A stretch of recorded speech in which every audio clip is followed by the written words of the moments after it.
Copa আমেরিকার আগে নিজেদের ঝালিয়ে নিতে দুটি প্রীতি ম্যাচ খেলবে আর্জেন্টিনা। এই দুই প্রীতি ম্যাচে আর্জেন্টিনার দুই প্রতিপক্ষ ইকুয়েডর ও গুয়াতেমালা। আসন্ন এই দুই ম্যাচকে সামনে রেখে এবার 29 সদস্যের দল ঘোষণা করেছে আর্জেন্টিনা ফুটবল ফেডারেশন এএফএ। আগামী 9 জুন শিকাগোর সোলজার ফিল্ড স্টেডিয়ামে ইকুয়েডরের বিপক্ষে খেলবে আর্জেন্টিনা। পরবর্তীতে 14 জুন গুয়াতেমালার বিপক্ষে তাদের ম্যাচটি হবে ওয়াশিংটন ডিসিতে। কোপা আমেরিকার জন্য এখনো নিজেদের দল ঘোষণা করেনি আলবিসেলেস্তারা। 29 জনের এই স্কোয়াড থেকে 26 জনকে বাছাই করা হবে কোপা আমেরিকার জন্য।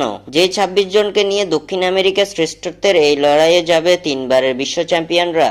কোপা আমেরিকার আগে ইকুয়েডরের ম্যাচকে গুরুত্ব দিচ্ছে আর্জেন্টাইন কোচ লিওনেল স্কালোনি। এক নজরে আর্জেন্টিনার দুই প্রীতি ম্যাচের জন্য ঘোষিত 29 সদস্যের squad: Franco Armani, Geronimo Rulli, Emiliano Martinez, Gonzalo Montiel, Nahuel Molina, Leonardo Balerdi, Cristian Romero, German Pezzella, Lucas M Quarta, Nicolas Otamendi, Lisandro Martinez, Marcos Acuna, Nicolas Tagliafico, Valentin Barco, Guido Rodriguez, Leonardo Paredes, Alexis Mac Allister, Rodrigo De Paul, Exequiel Palacios, Enzo Fernandez, Giovani Lo Celso, Valentin Carboni, Lionel Messi, Angel Correa, Alejandro Garnacho, Lautaro Martinez, Julian Alvarez, Angel Di মারিয়া।